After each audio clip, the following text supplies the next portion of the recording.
Oui, mesdames, messieurs, au nom du comité d'organisation de Let's Talk About History, je vous souhaite chaleureusement la bienvenue à la conférence d'aujourd'hui qui portera sur la peste à tourner au Moyen Âge. Il s'agit de la dernière conférence de ce semestre et nous espérons que ça sera aussi la dernière conférence en ligne. Malheureusement, ce n'est pas décédé par nous, mais par un petit virus avec un nom spécifique qu'il ne faut pas répéter.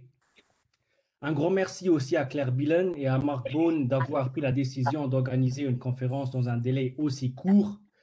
Malheureusement, la coupe de champagne à la fin de la conférence a été annulée en raison de la pandémie, mais bon, cela peut être récompensé, bien compensé au futur, donc rien n'est perdu. Avant de céder la parole à M. Michel Pauli, je voudrais vous donner encore l'information suivante. Comme notre conférence sera enregistrée en vidéo, je demande à tous les participants qui ne souhaitent pas que leur visage soit enregistré d'éteindre leur caméra maintenant. Cher Michel, tu as la parole. Merci, chers doctorantes, chers étudiants, chers collègues. Un peu partout, la pandémie qui nous préoccupe depuis 1 an et demi a amené les historiens à se pencher sur des épidémies et des pandémies du passé.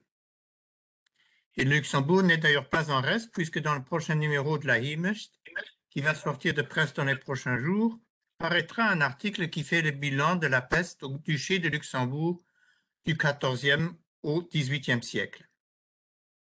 Dans ce contexte actuel, donc, un heureux hasard a fait retrouver à la bibliothèque de l'Université de Gand des transcriptions effectuées au XIXe siècle par un archiviste de la ville de Tournai, les 30 premières pages du premier registre aux publications du magistrat urbain de la ville concernant les années 1349 à 51.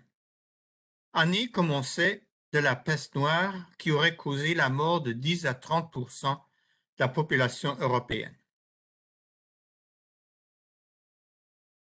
Au Moyen Âge, Tournai était une ville importante, c'était une des deux seules villes épiscopales qui se trouvaient sur le territoire de l'actuelle Belgique.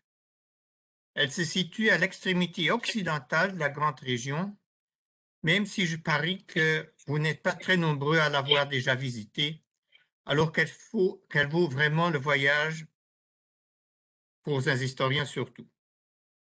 Le document retrouvé qui a disparu dans le bombardement de Tournai en 1940 informe sur les réglementations presque quotidiennes ayant régi la ville face à une crise multiforme dominée par l'irruption de la peste noire à l'été 1349.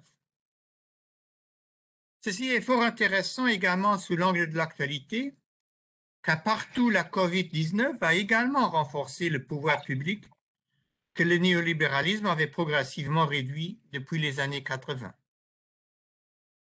Pour nous parler de ce manuscrit redécouvert et des informations qu'il fournit aux historiens quant aux interventions du magistrat urbain, j'ai le grand plaisir d'accueillir aujourd'hui à la tribune du Let's Talk About History deux collègues belges et connaissances de longue date, à savoir Claire Billen et Mark Bone.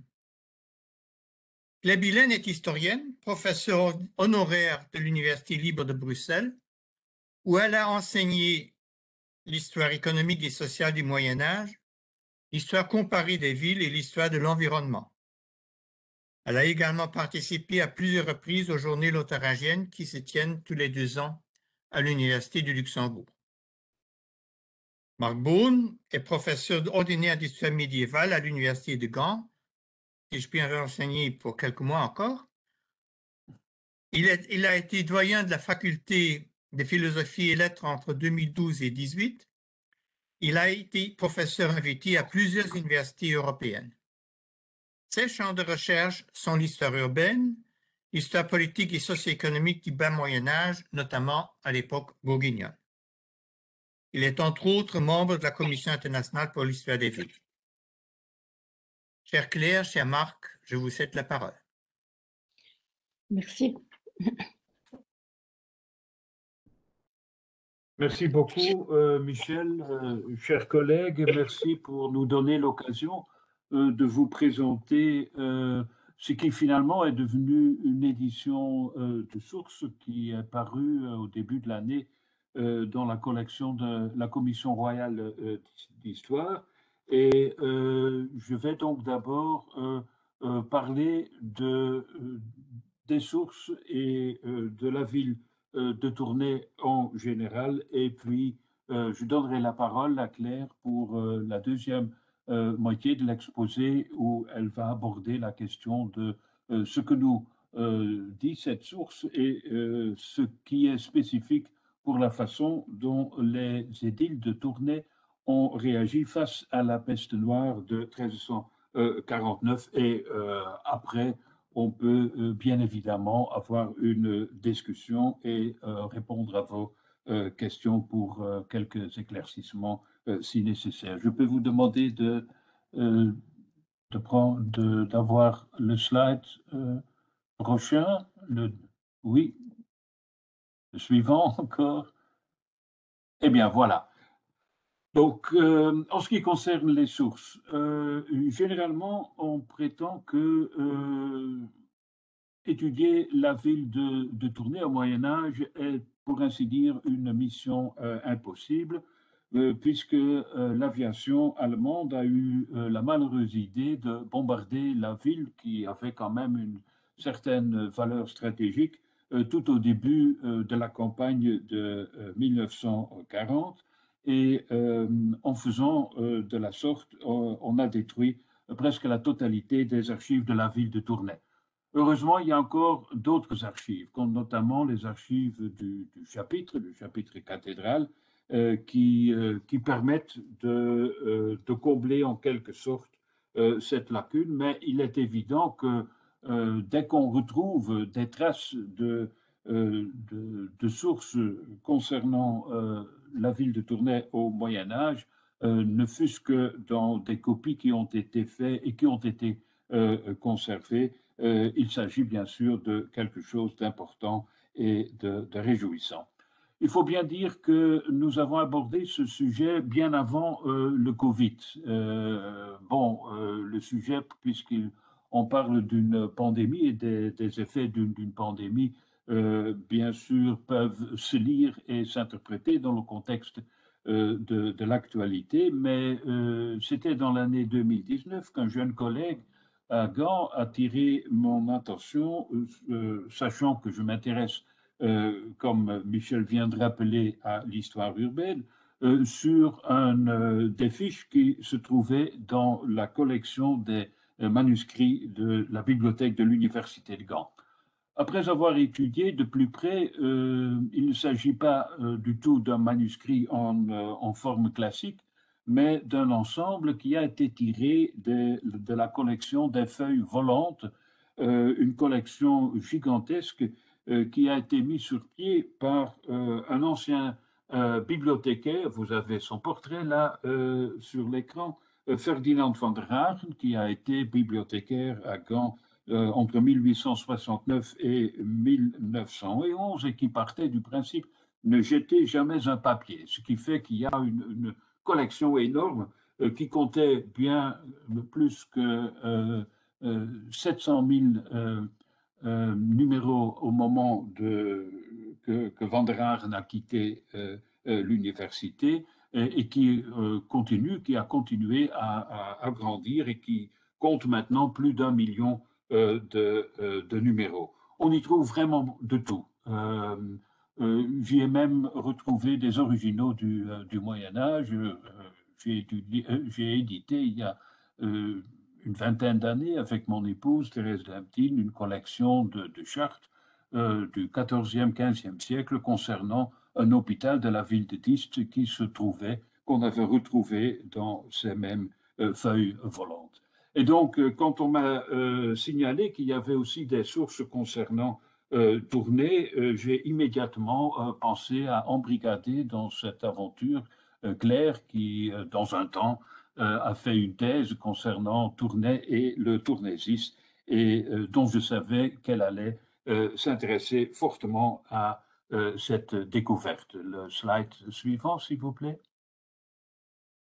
Oui, voilà, pour vous donner une idée, vous avez là à gauche une une photo, une vue sur le centre-ville de Tournai après le bombardement. On a donc bien déblayé déjà une grande partie du débris a été enlevé, mais vous voyez quand même encore, hein, les archives se trouvaient là, juste en face, et elles ont vraiment été rayées de la carte.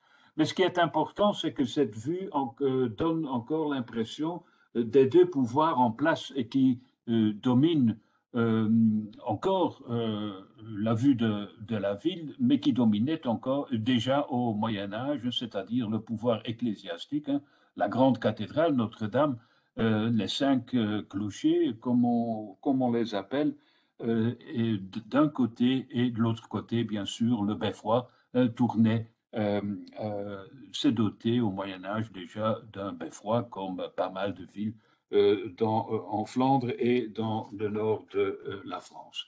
Et donc, c'est dans ces archives, le dia suivant, s'il vous plaît. C'était dans ces archives que Friedrich Henneberg, français d'origine, a été archiviste dans la première moitié du 19e siècle.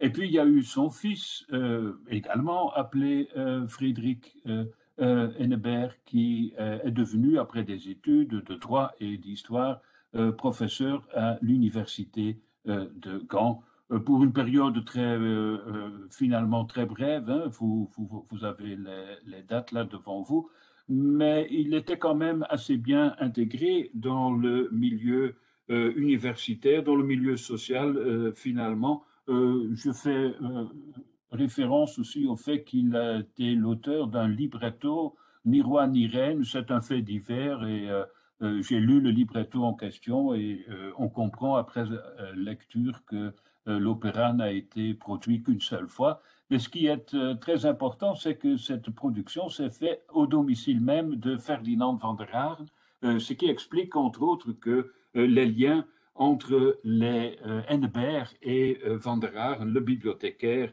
et le père fondateur des Feuilles volantes, a été assez intense. Le suivant, si vous voulez, donc il s'agit, et vous en avez là un exemplaire, dans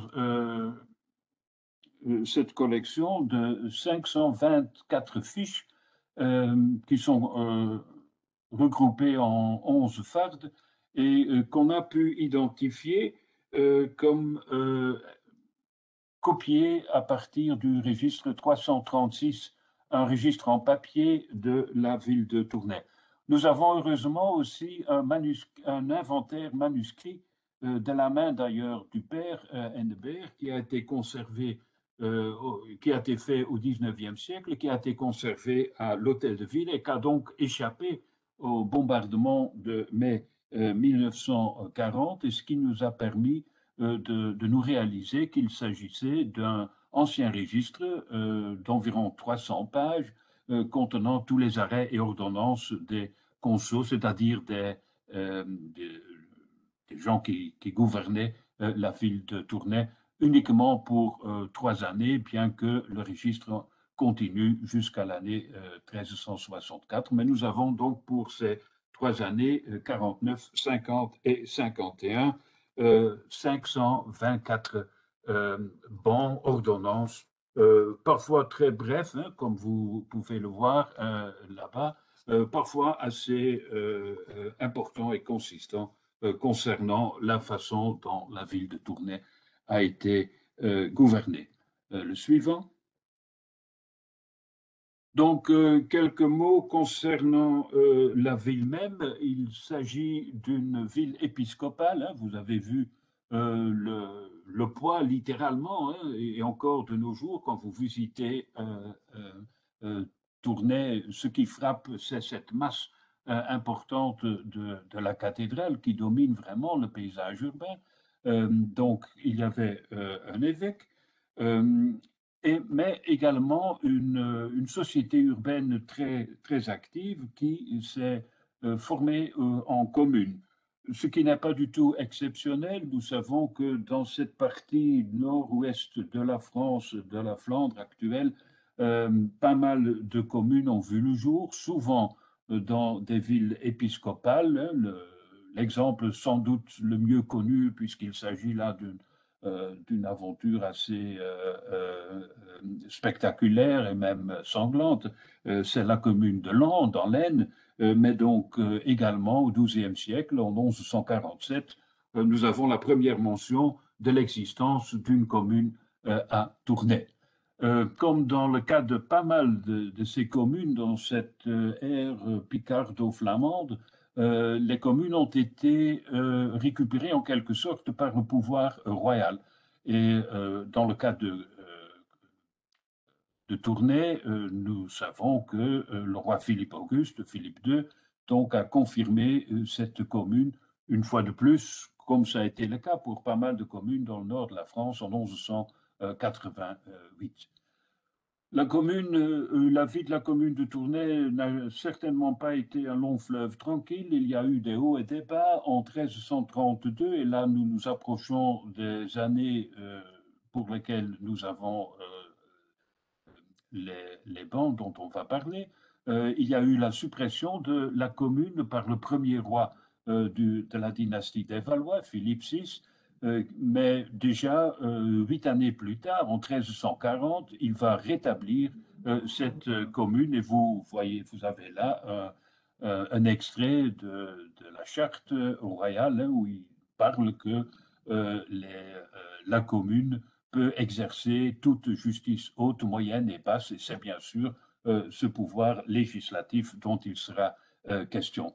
La commune a été rétablie parce que le roi a voulu honorer la ville de Tournai qui avait résisté au siège du roi d'Angleterre, Édouard III. Nous sommes en 1340, au début de la guerre dite de 100 ans. Édouard III et les Gantois sous la direction de Jacques d'Artevelde. Suivant, s'il vous plaît. Oui, bon, vous avez là, si j'avais un curseur, hein, vous voyez, si vous regardez sur la gauche, oui, est-ce que non, je ne peux pas. Vous le voyez, non? Tournai est vraiment incrusté hein, entre la Flandre, le comté de Flandre et le comté de Hainaut, mais il s'agit donc d'une ville française. D'ailleurs, dans nos sources, les références au roi de France, aux monnaies du roi de France, aux réglementations imposées par le roi sont communs, enfin, reviennent tout le temps. Sur l'autre carte, d'ailleurs, ce sont des cartes qui sont tirées d'un livre qu'on vient d'éditer aussi, Claire et moi, avec deux autres collègues, hein, une synthèse concernant l'histoire urbaine des anciens Pays-Bas, hein, faire société au Moyen-Âge, histoire urbaine des anciens Pays-Bas entre 1100 et 1600, paru chez Garnier à Paris. Et donc, les cartes sont tirées de cette publication. Une fois de plus, je ne sais pas si celui qui vient, vous avez tourné là-bas, mais ce qui est important, on peut peut-être donner le slide suivant. Oui, ce qui est important, c'est qu'on se réalise que cette ville est vraiment incrustée dans le réseau urbain flamand et hainouillais. La ville est traversée par l'Escaut, fleuve frontalier hein, entre le royaume et l'Empire, et vous avez là une des plus anciennes cartes hein, qui a été faite au XVIe siècle par Jacob ou Jacques van Deventer, qui a dessiné des plans des villes des Pays-Bas sur commande de Philippe II d'Espagne. Et ce sont des plans avec un but militaire qui représentent assez fidèlement la façon dont les villes se présentaient. Vous voyez donc là la ville de Tournai enclave française située sur l'Escaut et qui était quand même une ville assez importante. On peut estimer le nombre d'habitants de Tournai entre 25 et 30 000 au milieu du XVe siècle. C'est nettement moins que les grandes villes de Flandre, Gand et Bruges, mais c'est quand même une ville qui s'apparente au nombre d'habitants de Bruxelles, d'Anvers, de Lille. Donc c'est vraiment une ville importante dont l'économie était basée sur plusieurs piliers. Il y avait d'abord la fameuse pierre de Tournai. Dans les environs de la ville, il y a plusieurs carrières. D'ailleurs, certains fonctionnent encore de nos jours. Il faut se réaliser que, par exemple, presque tous les grands monuments de la ville de Gand, le château, le beffroi, les églises du Moyen Âge ont été construits dans cette pierre naturelle de Tournai. C'est donc une ville qui est bien liée aux autres villes. Il y a un commerce, des bateliers très importants. En plus, c'est une ville qui se situe vraiment sur le grand flux commercial, entre autres l'importation massive de grains et de blé de France vers les grandes villes de Flandre et de Brabant. Et puis également, c'est une ville qui, comme presque toutes les grandes villes des anciens Pays-Bas, a développé une industrie drapière très importante qui se situe essentiellement sur la rive droite de l'Escaut. Donc, la suivante, puisque nous allons parler des activités législatives des gouvernants de Tournai, il faut bien sûr évidemment aussi dire quelque chose concernant l'organisation politique. Il y a 3 conseils qu'on appelle les consos aussi dans nos sources et qui sont composés. Vous avez là l'énumération, 30 eswardeurs qui sont sélectionnés sur base paroissiale, 30 jurés élus par les eswardeurs et puis 21 échevins élus également par le même conseil. Les échevins qui sont organisés par circonscription, cités sur la rive gauche et le bourg Saint-Brice et la Bruille ou le château sur la rive droite. Ce qui est important, c'est qu'ils sont renouvelés pour moitié, pour 50% chaque année. Et donc, c'est-à-dire que Tournai, bien qu'une ville française, connaît ce qu'on a appelé l'analité, c'est-à-dire que chaque année, on va renouveler une grande partie du personnel politique. C'est un système qui est apparu à Arras en 1194 et déjà le modèle sera suivi à Tournai une année plus tard, en 1195. En ce qui concerne l'espace urbain, vous avez donc, et on peut peut-être voir oui, vous avez là donc la division en paroisses sur cette carte qu'on a tirée d'ailleurs de notre édition. Vous remarquez très bien l'ancien noyau, l'agrandissement en regroupant les paroisses de Saint-Brice et de Saint-Pierre du XIIe siècle, et puis les murailles plus étendues du XIVe siècle englobant les autres paroisses, ce qui est tout à fait conforme à ce que nous savons pour pas mal de villes des anciens Pays-Bas. Les études de Ranshoff, de Vercauteren, déjà dans les années 40-50, ont très bien démontré ce développement de l'espace urbain. J'attire votre attention aussi sur ce qui se trouve au sud-ouest de la ville, c'est l'abbaye Saint-Martin, une très importante et riche abbaye de bénédictins.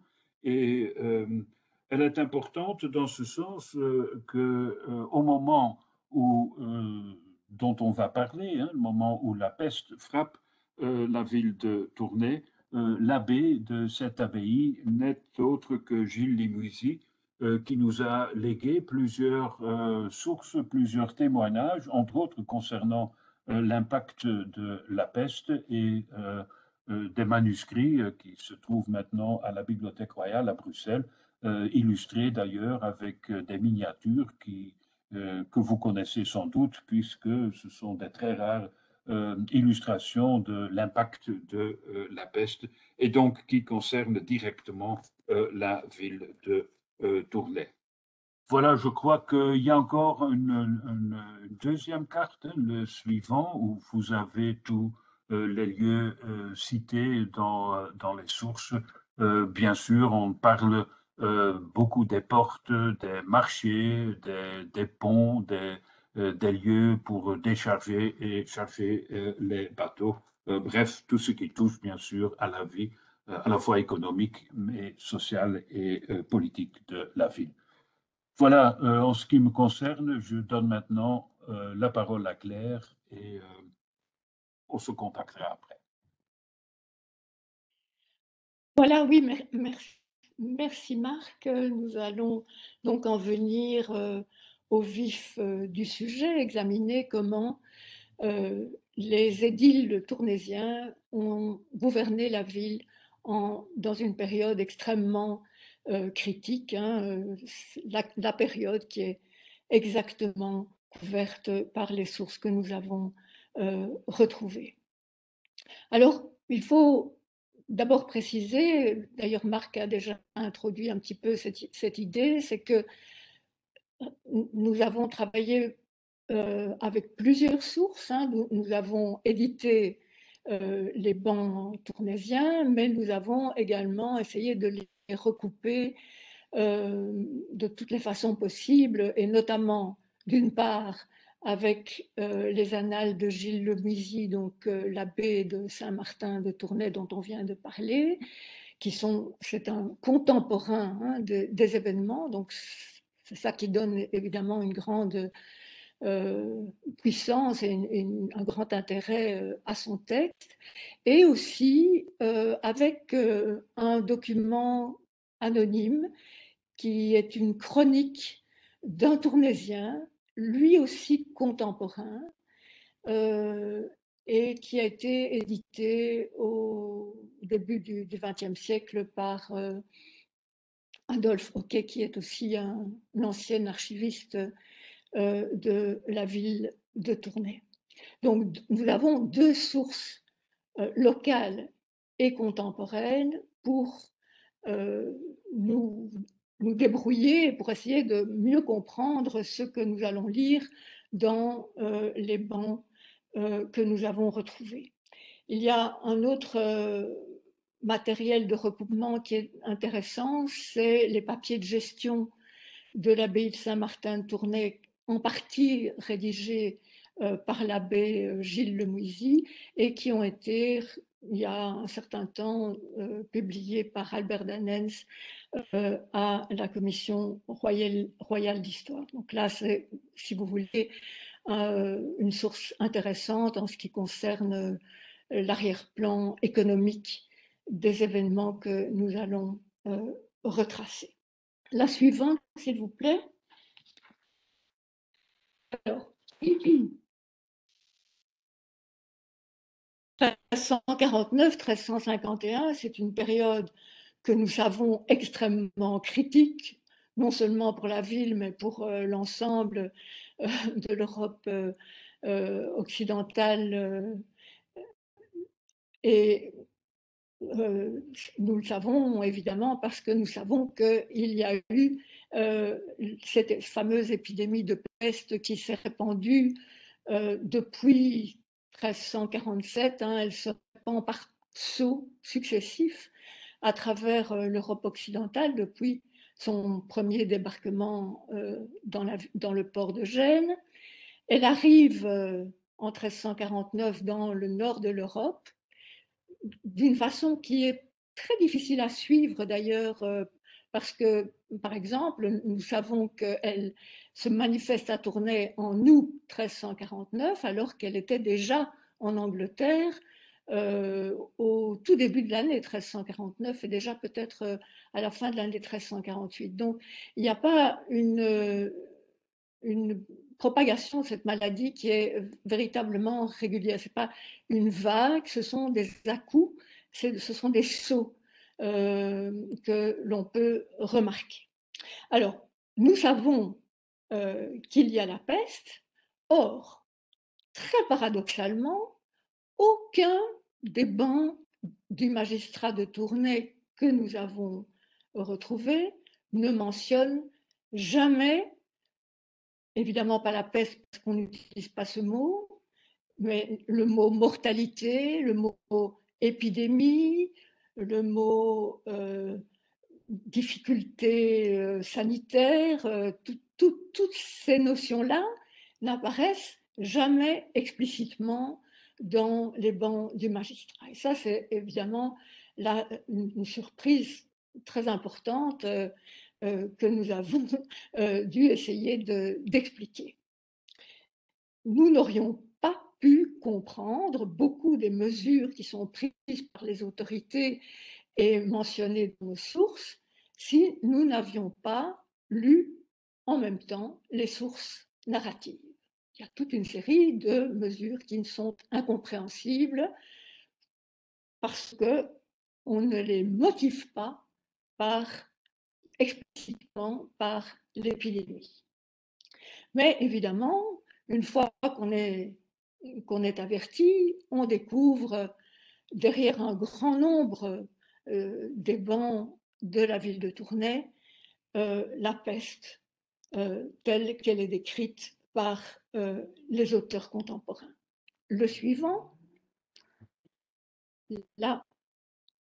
Et alors quelles sont finalement ces traces, si vous voulez, de la mortalité derrière la législation? À notre grande surprise également, on s'est rendu compte que, par exemple, la mortalité avait suggéré de l'opportunisme économique à la ville et qu'un des premiers soucis des édiles, c'était de chasser les rentes viagères éteintes. Qu'est-ce que ça veut dire cela? D'essayer de voir quelles étaient les personnes qui étaient décédées et à qui la ville devait des rentes viagères. Comme toutes les villes à cette époque, dans cette partie de l'Europe occidentale, une grande partie des ressources est issue des prêts que font les particuliers à la ville en échange de rentes viagères. C'est un moyen de survie et de vie pour une grande partie de la bourgeoisie des villes à cette époque. Et évidemment, quand on meurt, la ville ne doit plus vous payer. Et c'est un des premiers soucis que les édiles de Tournai ont eu, c'est de rechercher à qui ils ne devaient plus payer les rentes viagères. Deuxième remarque que l'on voit très nettement dans les documents, c'est qu'on fait appel, on demande à des amateurs, des bourgeois ou des habitants de Tournai, s'ils sont intéressés à remplacer des officiers subalternes. Alors il y a le bourreau, il y a le pendeur, il y a le sergent de ceci, le gardien de prison de cela, etc. On voit que toute une série d'officiers inférieurs de la ville ont dû disparaître brusquement et que pour ne pas interrompre la gestion correcte de la ville, on essaye de les remplacer le plus rapidement possible. Et donc ça apparaît dans nos bancs. Autre chose aussi, un souci constant du magistrat concernant la moralité publique. Alors, il y a sans arrêt des bans qui sont édictés pour interdire de jouer aux dés, interdire de se déguiser, interdire de faire des charivaris, interdire de vivre en concubinage, interdire la prostitution. C'est une répétition constante de ces réglementations de moralité.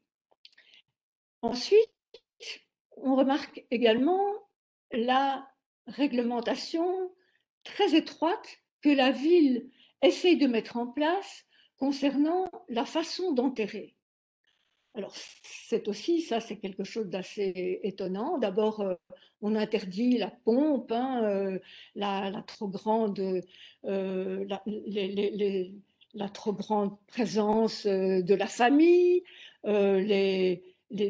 on interdit les habits noirs, on interdit les repas funéraires, et puis finalement, on se rend compte au fur et à mesure qu'on avance dans le temps que les cimetières intérieurs de la ville deviennent interdits et la ville oblige à enterrer à l'extérieur, c'est-à-dire dans 2 seuls cimetières extérieurs à la deuxième enceinte que nous avons vue tout à l'heure sur la carte, un cimetière pour la rive droite et un cimetière pour la rive gauche de l'Escaut. Ce sont les seuls cimetières dans lesquels désormais on pourra enterrer. Mais tout ça sans aucune justification.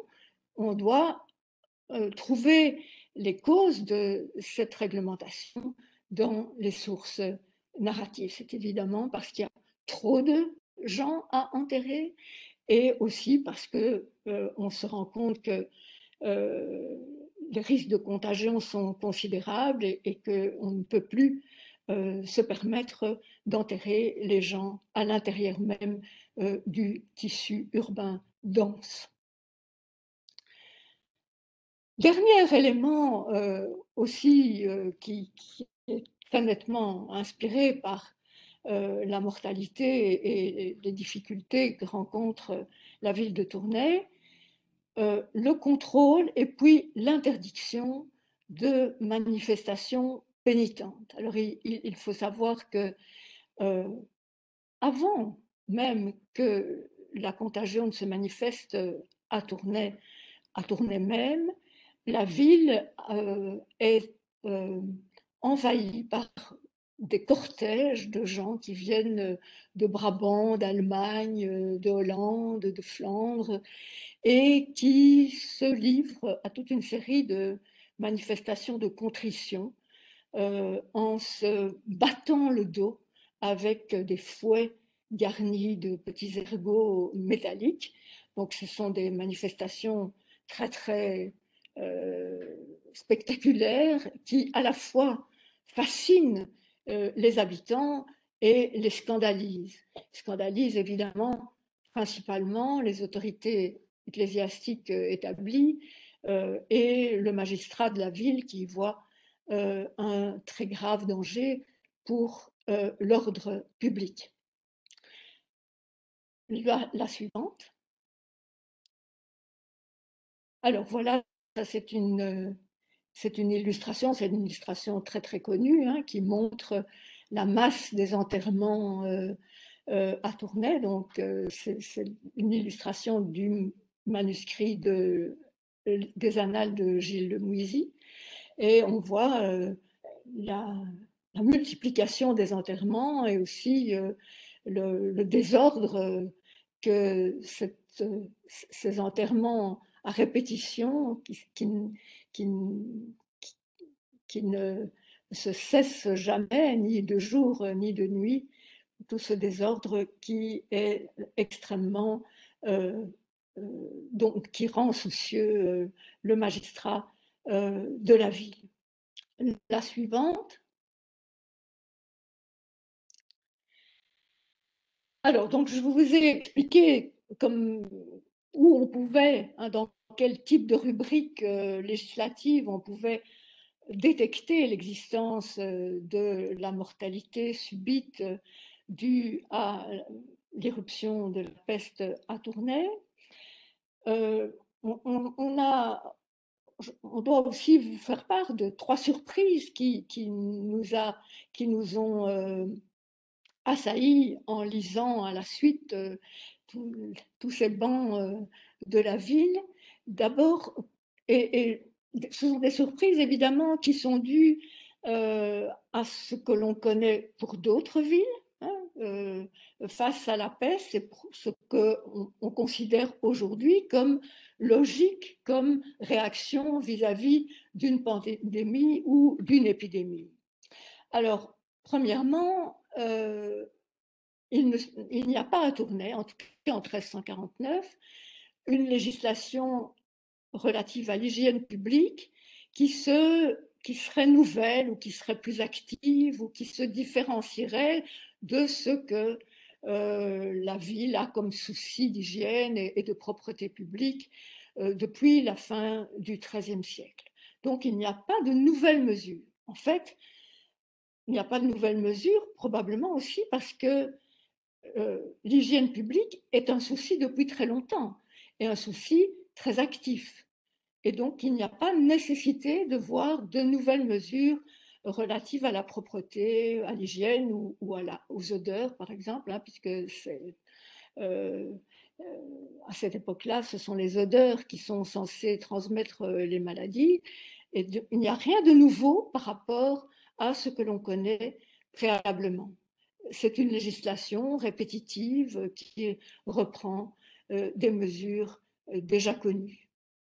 Deuxième surprise, quand même, la ville ne se barricade pas.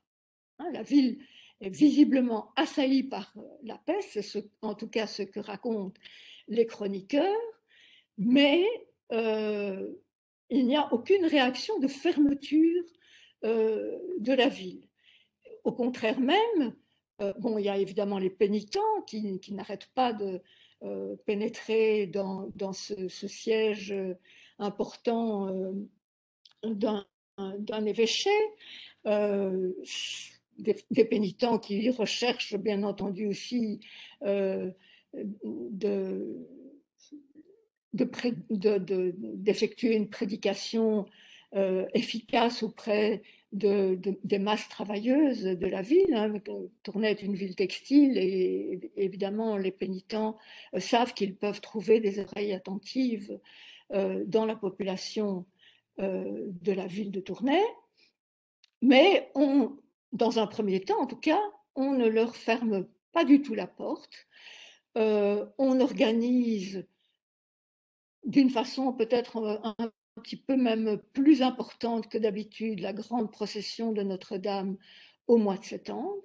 La peste est là depuis le mois d'août.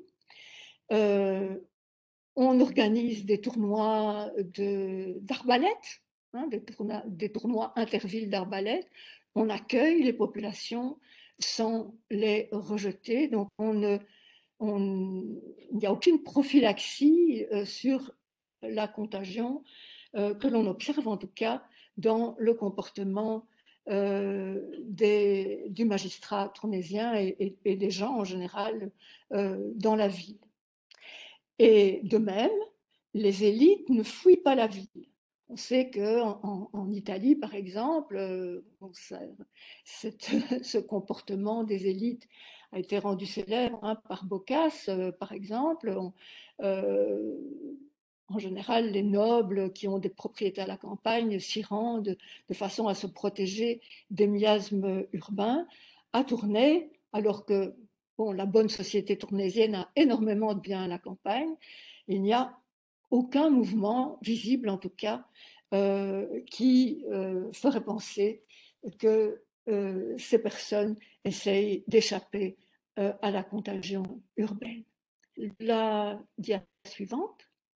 Et voilà, alors, je vous ai fait part des premières remarques, des premières surprises que nous avons eues en regardant ces bancs. Voilà le bilan global des matières qui sont touchées par cette législation et les pourcentages de bancs qui les concernent. Et on voit immédiatement sur ce tableau que ce qui importe avant tout, hein, malgré les circonstances particulières, c'est l'ordre public, le fonctionnement correct et fluide de la justice, l'organisation du marché, l'organisation de la production.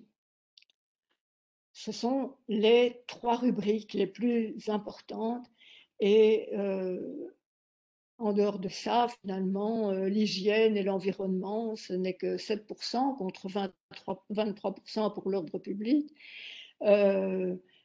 Et c'est donc un pourcentage relativement restreint, hein, par rapport à l'urgence qui, si nous nous mettons à la place des édiles, devrait les frapper et motiver leur comportement. La dia suivante, s'il vous plaît.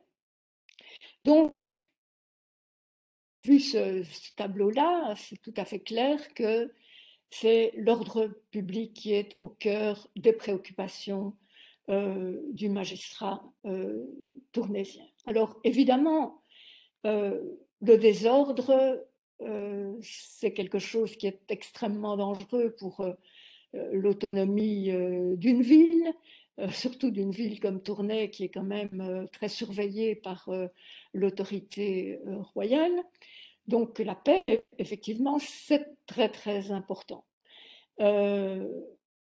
C'est la mission la plus importante finalement, hein, de l'autorité urbaine, et c'est bien traduit, hein, par le tableau que je viens de vous montrer. Le bon fonctionnement de l'économie, le bon fonctionnement du marché, le bon fonctionnement de la production, eh bien, ça fait partie du commun profit de la ville, et c'est aussi, hein, ce qui est considéré par le magistrat comme sa mission par excellence. Et donc, face à cela, face à ces missions très très importantes, finalement, la menace la plus claire, c'est la menace qui est matérialisée par les pénitents. Hein. C'est le désordre qu'ils pourraient faire entrer dans la ville en se livrant à leur chant, à leur procession et à leur flagellation publique et sanglante. Et c'est donc plutôt que la peste, dirait-on, plutôt les pénitents qui apparaissent comme focalisant les préoccupations des édiles. Et en cela, le roi et l'Église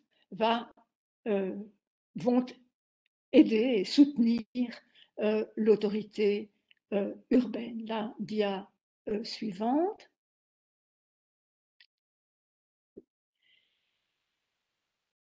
En effet, hein, je pense personnellement que la ville, le magistrat a un peu hésité avant d'interdire les manifestations pénitentes, parce que justement, le peuple de Tournai était très très intéressé par ces activités, et qu'on voit pas mal d'ouvriers du textile, hein, qui se joignent au cortège des pénitents. Il y a un moment même où une procession est organisée avec des grands personnages tournaisiens à sa tête. Je pense qu'il y a eu quand même un peu d'hésitation de la part du magistrat, mais à partir du 15 février 1350, le roi ordonne aux gens de Tournai de bannir pour toujours cette secte damnée et réprouvée que l'on appelle les bâtons, hein, donc qui sont les flagellants, donc les pénitents qui ont pénétré dans Tournai et qui y résident de façon très très visible et très encombrante. Et donc, c'est le roi, hein, qui oblige finalement, qui soutient la ville et ses autorités à interdire les manifestations pénitentes. L'ordonnance qu'il rédige à ce sujet est publiée par le magistrat lui-même et parmi nos bancs, parmi nos ordonnances. La dia suivante, s'il vous plaît.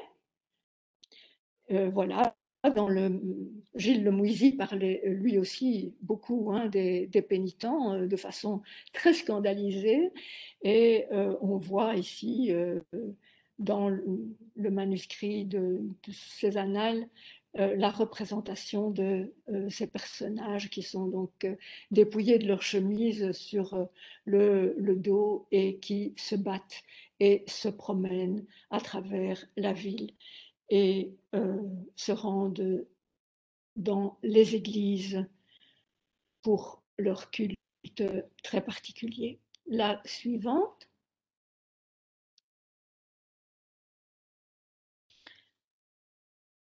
Alors donc, l'ordre public, préoccupation majeure de nos bancs, économie également, hein, donc nous en avons déjà parlé. C'est clair que la paix est aussi dépendante du bon fonctionnement de l'économie et notamment du bon fonctionnement de la dette publique, de ces rentes que la ville émet sans arrêt pour avoir de la trésorerie. Et donc, pas mal de bancs sont consacrés à ce domaine, mais en fait, ce n'est pas tellement différent d'une année normale et d'un fonctionnement normal de la ville. Ce qui est très caractéristique également, c'est le fait que les prix et les salaires doivent être contrôlés dans cette période difficile. On est non seulement dans une période de crise sanitaire, mais on est aussi dans une période de crise économique. Nous sommes en pleine guerre de 100 ans et l'instabilité monétaire, très dépendante évidemment des décisions du roi de France, touche Tournai d'une façon particulièrement grave, dans la mesure où elle est en relation commerciale permanente avec le Hainaut, avec le Brabant, avec la Flandre, et que cette instabilité monétaire royale la touche très très fortement d'un point de vue dans ses activités économiques. Et sans arrêt, on suit le cours des monnaies, les prix sont ajustés sur le cours des monnaies et les salaires également, ce qui veut dire évidemment que le magistrat est probablement extrêmement soucieux de ne pas rajouter du désordre et de l'inquiétude dans le monde des travailleurs tournaisiens. Il y a aussi une affaire de faux monnayage qui éclate en plein milieu de la période qui nous concerne.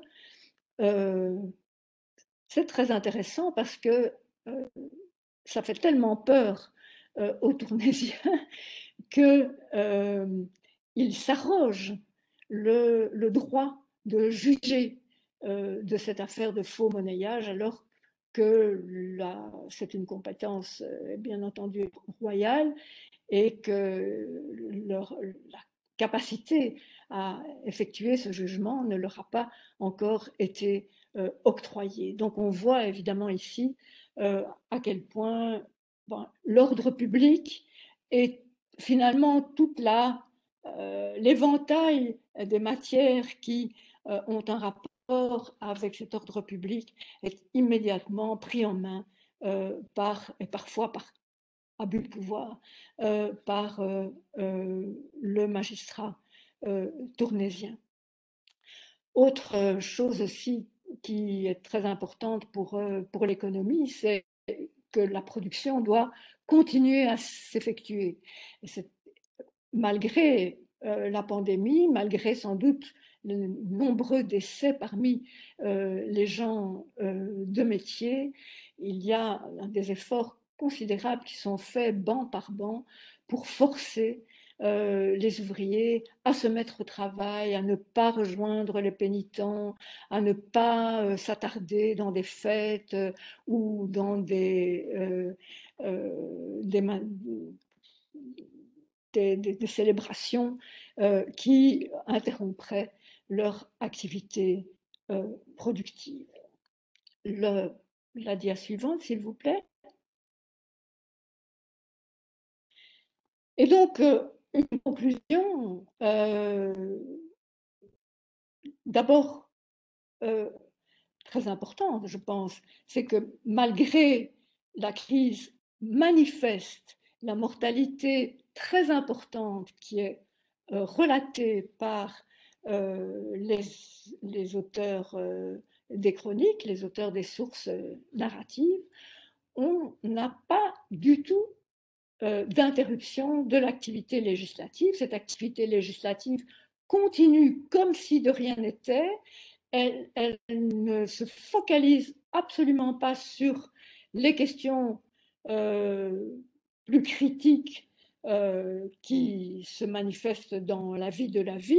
Elle continue à être multiple, à traiter d'un ensemble très, très, très vaste de matières, mais bien entendu, elle insiste sur le caractère tutélaire du magistrat, sur l'importance que le magistrat accorde à l'ordre, à la paix, à la justice et au fonctionnement de l'économie. Alors, cette activité législative, il faut se dire qu'elle existe, elle se manifeste plusieurs fois par semaine. Hein, donc, nous avons 531 bancs pour 2 ans. Nous avons les dates auxquelles ces bancs sont publiés, les dates précises auxquelles ces bancs sont publiés. On se rend compte que le magistrat est présent aux côtés de la population plusieurs fois par semaine, ce qui est évidemment très important pour conforter en quelque sorte une population qui pourrait être désorientée. On voit très bien que le magistrat insiste ou tient à exister tous les jours auprès de ses administrés. Alors, la crise, bien sûr, a permis l'empiètement sur des compétences qui ne sont pas les siennes. Hein, je l'ai signalé au cours de ma partie de l'exposé, celle de l'Église en ce qui concerne les pénitents et en ce qui concerne les enterrements, celle du roi en ce qui concerne le contrôle du monnayage. Certainement, on pourrait certainement trouver d'autres exemples de ce genre d'empiètement. Ce qui apparaît en premier lieu, c'est que, au fond, l'ordre public, la dignité de la ville sont en fait inclus de la question sanitaire. Et que peut-être que si on s'occupe de l'ordre et si on s'occupe de l'honneur de la ville, notamment par exemple en matière d'hygiène, eh bien, en fait, la question sanitaire est couverte. Et c'est peut-être aussi ça qui s'est passé dans l'esprit des édiles tournaisiens. Alors, bien sûr, nos sources, qui sont des sources législatives, réglementaires, sont des sources très partielles également. Hein, elles ne documentent que l'idée que se fait l'autorité de la situation. Si on veut savoir ce qui se passe du point de vue des populations ordinaires, des gens de métier, des pauvres gens, ou du bourgeois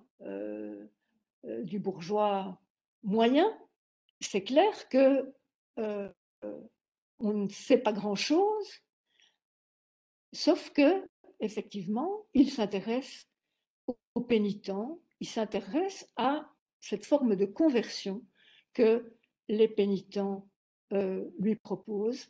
Et c'est une conversion, évidemment, c'est une solution que la ville va lui interdire. La dia suivante et dernière. Ici, des conclusions plus générales. Je pense que nos documents ne nous permettent pas trop de généralisation. Il faut savoir qu'ils sont le reflet d'un moment très, très court finalement, l'irruption d'une maladie dont on sait qu'elle existe ailleurs, hein, parce qu'on sait bien par l'intermédiaire des chroniqueurs que les gens, en tout cas les gens instruits, les gens qui ont du réseau dans la ville, savaient que depuis un an ou deux, il y avait une maladie contagieuse, ou en tout cas il y avait une mortalité rampante, hein, qui se manifestait dans plusieurs régions voisines. Donc, c'est pas qu'on n'a pas, qu'on ne savait pas que le risque existait. Mais quand la peste se manifeste en août 1349 à Tournai, ça va très très vite et c'est la première fois qu'on voit ça. Et donc, on ne sait pas quoi faire. On est très impréparé. Tout le monde est très impréparé. Alors, le pouvoir, comment réagit-il? Ben, il s'adapte en niant l'existence, finalement, du danger. Il ne le nomme pas, mais sans arrêt, il le rencontre, il va au-devant des risques majeurs que ce danger, à ses yeux, provoque, c'est-à-dire le désordre, le chaos, l'interruption de la continuité, etc. Et donc c'est ça, avant tout, que nos documents nous racontent. Bien sûr, il y aura d'autres épidémies de peste, non seulement à Tournai, mais partout en Europe, jusque, comme on le sait, au début du XVIIIe siècle. Les épidémies suivantes vont être gérées tout à fait différemment.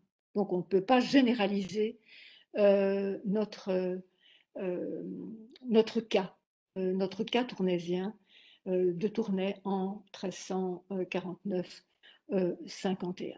Et c'est clair que la prophylaxie va petit à petit faire irruption dans la politique des villes et les aspects sanitaires seront gérés par la suite de façon beaucoup plus spécifique.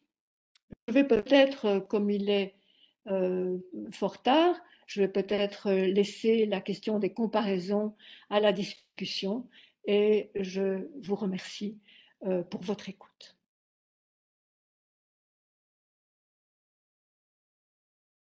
Je pense que c'est à nous de vous remercier tous les deux pour cette intervention très, très intéressante. Je l'avais annoncé comme telle et je pense que les attentes ont certainement été remplies.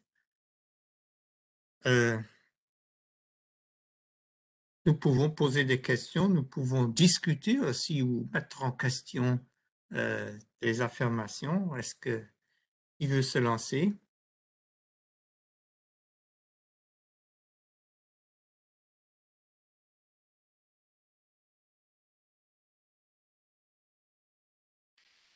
Bon. Alors, si personne n'ose commencer, je me permets de débuter. On a l'impression que la peste ou les mortalités, comme on disait à l'époque, était pour ainsi dire un tabou. On n'osait pas employer ce terme. Est-ce que vous avez des indices qui pourraient expliquer cela de façon peut-être même religieuse, qu'on ne voulait pas employer le terme par peur de le répandre? Oui, je pense que c'est le cas pour le magistrat, mais on ne peut pas le dire pour les chroniqueurs, par exemple, hein. Les chroniqueurs en parlent de façon finalement assez détaillée, et donc ils parlent de grande mortalité, de maladies de Boss. J'ai trouvé ce terme dans la chronique anonyme, la maladie de Boss. Et ça, c'est les bubons, évidemment. Hein, donc, il y a quand même une observation tout à fait claire, hein, de la maladie. Mais je pense qu'effectivement, le temps doit exister également. Mais Marc veut peut-être parler aussi à ce Oui, ce propos. qui frappe en tout cas chez un auteur comme Gilles de Mussy, c'est qu'il reprend le discours clérical presque traditionnel, dans ce sens qu'on va chercher des responsabilités et qu'on dit, voilà, hein, c'est les gens qui ne se comportent pas, qui ne respectent pas les règles de la moralité chrétienne, et donc c'est la punition de Dieu. Comme toujours dans ce genre de situation où une société fait face à une menace inattendue qu'on ne peut pas s'expliquer, on cherche des boucs émissaires, hein. Nous savons aussi qu'il y a eu, par exemple, au moins une dame juive, mais enfin convertie, mais qui a quand même été accusée. Nous savons que dans d'autres villes, à Bruxelles notamment, il y a des programmes, hein, à l'occasion de la première manifestation de la peste. Donc là, de ce point de vue, on nomme, mais les sources que nous avons sont très imprégnées par ce discours. Les sources dans lesquelles on nomme la maladie sont très imprégnées du discours clérical assez traditionnel, cherchant des responsabilités dans la moralité publique et les mœurs, etc. Oui, mais le magistrat reprend ce discours de la moralité, mais sans lui Oui, donner cette notion oui, religieuse. oui, et très ciblé, hein, c'est pour punir ce qui menace l'ordre public, hein, ce sont Oui, oui. les pénitents. Il faut savoir que, bon, comme Claire a dit, Tournai est une ville qui reste ouverte, qui est très ouverte. Il y a une très grande tradition de processions, de manifestations publiques, et quand on se rend compte que les pénitents se manifestent sur ce terrain-là, euh, on, on a la réaction, hein. C'est clair que là, ils se sentent très menacés. D'ailleurs, il ne faut pas oublier que à peu près le premier victime de la peste à Tournai, c'est l'évêque même. Ah L'évêque oui, meurt en dehors de la cité, hein, je crois à Cateau-Cambrésis. On Oui, l'emmène à l'intérieur de la ville et là, oui, célébrer, c'est peut-être pas le mot, mais enfin, il y a une manifestation de pompes funèbres à la cathédrale qui justement, va faire que les gens se réunissent et que probablement la contagion va encore. oui. Euh, donc, mais ça, c'est tout au début de la. Assez vite, on va quand même se réaliser que ce qu'il ne faut pas faire, c'est se réunir les gens, c'est faire que la maladie se propage. Donc, ces interdictions de repas funéraires, c'est après la mort de l'évêque. Oui, oui, oui, oui, oui, oui, oui, oui. oui, oui. Oui. Et là aussi, on sent que c'est la ville euh, qui va graduellement, parce que toute l'histoire de Tournai, si vous voulez, enfin, ce que nous en savons, c'est une lutte constante entre le chapitre, c'est-à-dire l'Église, et la ville, et donc des confrontations très traditionnelles, hein, comme on les voit dans presque toutes les villes, hein, concernant la fiscalité, l'immunité, etc. Mais donc, on voit bien que sur le plan de l'enterrement, la ville va grignoter sur les compétences de l'Église et en quelque sorte profiter, si on peut le dire, de la situation aggravée dans le contexte de la peste noire pour s'arroger des compétences sur ce domaine-là.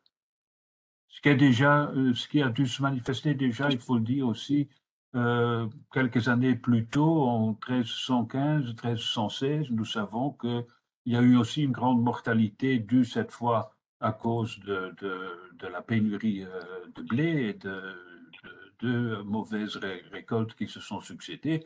Et que là aussi, dans des villes comme Bruges, comme Ypres, nous avons des attestations que le magistrat intervient et s'arroge le droit d'organiser des enterrements de masse. Donc, de ce point de vue-là, ce qui se passe à Tournai doit aussi être vu dans cette perspective-là. Est-ce qu'il y a d'autres réactions?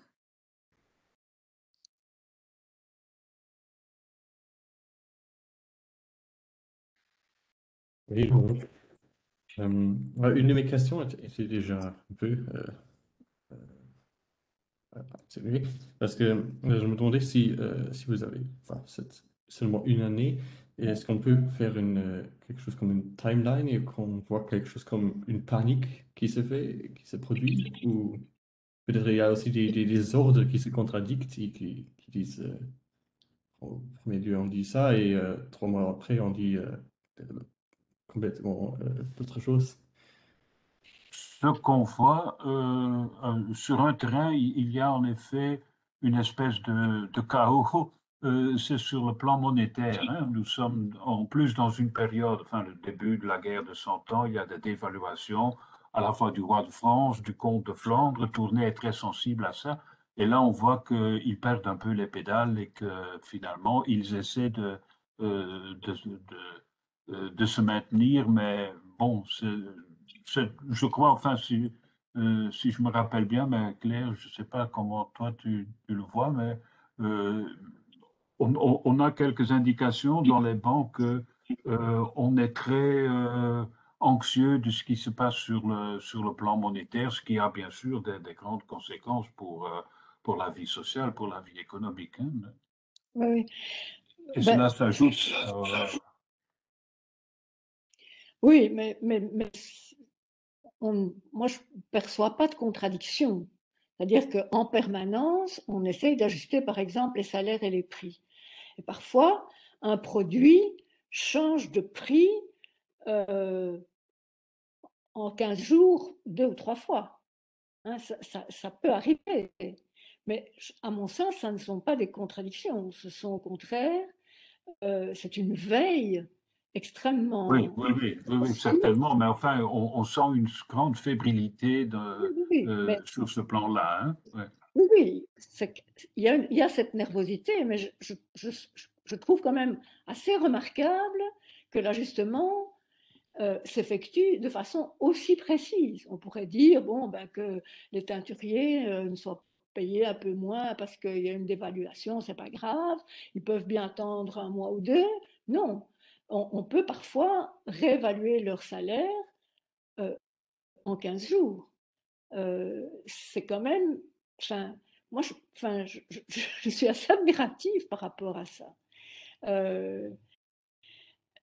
Mais c'est clair que c'est de la fébrilité, ça c'est certain. Mais la fébrilité ne vient pas de l'autorité, elle vient elle vient, elle vient du roi de France en fait. Hein. Oui, ça c'est c'est certain. Oui. Il y a Monique elle vient Weiss du qui roi de voudrait France. poser. Oui, Monique, je vois la main. Oui. Oui, merci. Oui, la question que je me suis posée, c'est est-ce qu'on peut faire des comparaisons avec d'autres villes? Est-ce que c'est tabou, hein, dont le professeur Paoli a parlé? Est-ce qu'on le retrouve aussi ailleurs? Et jusque quand, en fait? Enfin, bon, ça c'est une question très, très générale. Et bon, c'est juste que ça m'a aussi fait sourire que notre hôte nous a accueillis en disant qu'on ne pouvait pas dire le nom du virus. Parce que c'est vraiment, voilà, cette idée. Alors, bon, la question, d'où est-ce que ça vient? Effectivement, est-ce que c'est une raison religieuse, mais peut-être aussi une raison pratique, parce que la maladie, on ne peut rien y changer. On peut essayer de gérer les conséquences sociales, économiques de la maladie, mais enfin, voilà, c'est un peu cette question-là. Et puis, est-ce qu'on peut conclure de votre analyse aussi que le niveau intermédiaire de pouvoir, comme par exemple le magistrat urbain, quelque part profite de la crise pour affirmer son pouvoir, enfin, parce qu'il est plus près de la population que le roi de France et que c'est quelque chose qu'on observe aussi à l'époque moderne, enfin, quand en temps de crise, les niveaux intermédiaires du pouvoir s'affirment en fait. Est-ce que vous pourriez aller aussi loin que ça pour enfin, conclure cela, ou est-ce que c'est aller trop loin dans les conclusions? Et merci beaucoup pour cette Oui. matière à réfléchir. Merci. Marc, Claire, tu veux... Ah, Non, non, vas-y, vas-y. Ah, d'accord. Bon, alors pour les autres villes, je crois que cette espèce de tabou, je pense qu'il y a certains exemples de tabous comme ça, mais je ne pense pas qu'on ait pu le vérifier d'une façon aussi précise que pour Tournai. Il y a tout un discours poétique aussi sur le Nefandum, hein, mais c'est plutôt un discours sur le non-dit qui le dit quand même. Ici, vraiment, le magistrat n'en parle pas. Point. On n'en parle pas. Et on fait ce qu'il faut pour rencontrer la difficulté. Et je pense que c'est une réaction, me semble-t-il, de pouvoir, hein, et d'efficacité. Alors, deuxièmement, alors ta question, ton autre question, c'est la question sur les pouvoirs intermédiaires qui, en temps de crise, émergent. Bon, je pense qu'il y a... oui, sans doute, hein. Mais est-ce que c'est vraiment... Est-ce qu'on peut dire que le magistrat tournaisien est un pouvoir intermédiaire?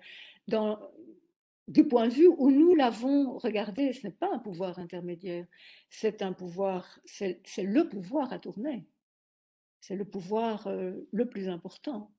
Hein, on a vu l'extrait de l'ordonnance royale de retour à la commune. C'est le magistrat tournaisien a la haute et la basse justice en main. À part quelques prérogatives royales, c'est quand même le grand pouvoir à Tournai. Et c'est tout à fait clair qu'il augmente encore son importance à la faveur de la crise. Donc, c'est pas vraiment, on ne peut pas vraiment, me semble-t-il, l'identifier à un pouvoir intermédiaire. Marc, je ne sais pas si ce que tu Oui, en penses. oui. Pour la première question de Monique, oui, en effet, bon, ce qui est important à se réaliser, c'est que ce que nous trouvons ici, c'est la toute première manifestation de la peste, hein, en Europe. Enfin, il y a eu la peste à l'époque de Justinien, quelque part. Attention, attention. Non.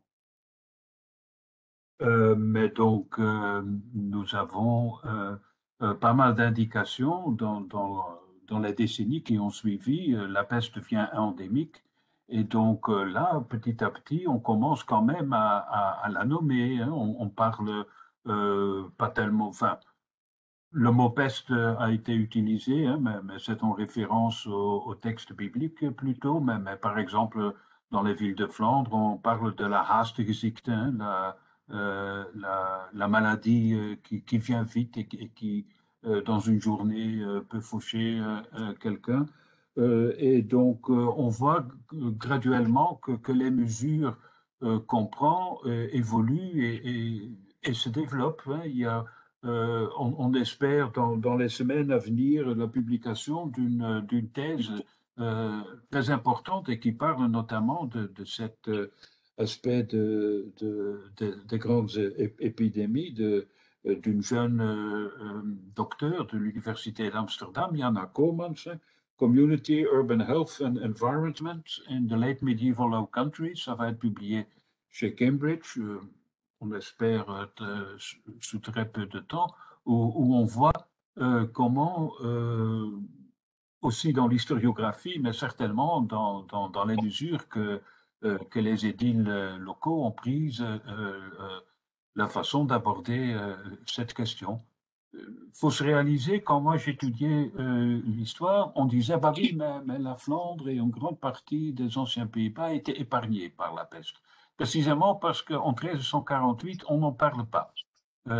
Et bon, on a corrigé amplement, notamment Wim Blokmans l'a fait dans un article important dans la revue belge de 80, je crois, où on a, avec des indications indirectes, quand même pu prouver, aussi bien dans le cas de Bruges que le cas de Gand, que la peste de 1348-49 a bien été en place, hein, et a eu des effets assez importants. Et puis on a rajouté d'autres indications, mais toujours indirectes en ce qui concerne ces années-là. Ce qui rend ces sources de Tournai d'autant plus exceptionnelles, ce n'est pas uniquement parce qu'elles permettent d'être en juxtaposition avec ce qu'on sait sur base des annales de Gilles de Buisy, mais aussi de voir comment une ville réagit, parce que pour les autres villes, on a aussi des éditions d'ordonnances, mais ces éditions commencent plus tard, donc c'est vraiment un moment une vue relativement unique pour nos régions sur le phénomène de la peste. Donc voilà, mais ça évolue, hein. Donc au XVe siècle, vous avez quand même déjà d'autres mesures, mais les contemporains, les gens qui ont subi cette première grande manifestation de la peste, ont quand même été pris à dépourvu.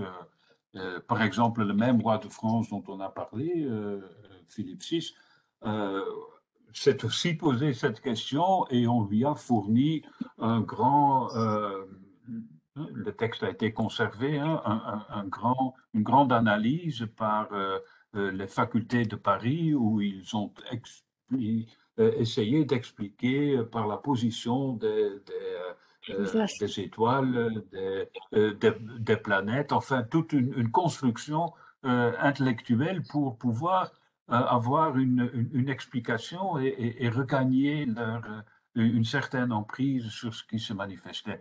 De ce point de vue-là, quand on sait ce qui se passe là, à la cour royale, il faut quand même dire que des magistrats urbains comme ceux de Tournai sont beaucoup plus près de la réalité et ont agi, comme on peut le constater, c'est-à-dire de sauvegarder l'essentiel, hein, l'ordre public, l'ordre économique, et faire que les choses continuent à fonctionner, sans trop se demander où pouvait se situer l'origine et comment expliquer cette maladie. Donc, de ce point de vue-là, pour la deuxième question, oui, je crois que les pouvoirs en place ont eu beaucoup plus d'impact et une certaine dose de réalisme finalement vis-à-vis des problèmes de tous les jours qui se posent dans un contexte qui a changé drastiquement d'une journée à l'autre, hein. Merci. Non, plaisir. Est-ce qu'il y a d'autres réactions? Oui, Martine. J'ai seulement une petite question. Vous avez dit que de nouveaux cimetières ont été construits en dehors de la ville. Ont-ils utilisé des endroits qui avaient déjà un cimetière, par exemple les monastères ou les léproseries? Alors oui, donc Pour la rive gauche, on a consacré le cimetière de la léproserie dite du Val d'Orque. Enfin, je ne sais pas s'il y a encore les cartes, mais on peut, on peut les montrer peut-être. Donc, c'est une léproserie qui avait évidemment son propre cimetière. Et on va donc obliger tous les gens de la rive gauche à enterrer leurs morts dans ce lieu. Et on va même, la ville va même faire une collecte paroisse par paroisse pour construire une chapelle. Donc ça aussi, hein, c'est une démarche qui n'est pas normalement liée aux activités de la ville pour honorer la mémoire des morts qui sont dans ce cimetière-là. Et pour la rive gauche, alors, pour la rive droite, pardon, pour la partie Saint-Brice, c'est dans le cimetière des Croisiers, donc un monastère d'ordre mendiant, hein, que les pestiférés vont être obligatoirement ensevelis. Merci, c'est très intéressant. Merci bien. Merci. Autre intervention? Sinon, je rends la parole aux organisateurs. Je ne sais pas, Daniel Richter ou Julia Pack. Plutôt Thierry Groff. Non, je vous remercie en fait de votre intervention et de votre présentation et aussi vous inviter en fait de nous adjoindre et donc surtout en fait d'avoir accepté notre invitation à court terme. Merci beaucoup. Donc Merci à vous. Merci beaucoup. Merci. Plaisir. Oui. C'était vraiment intéressant.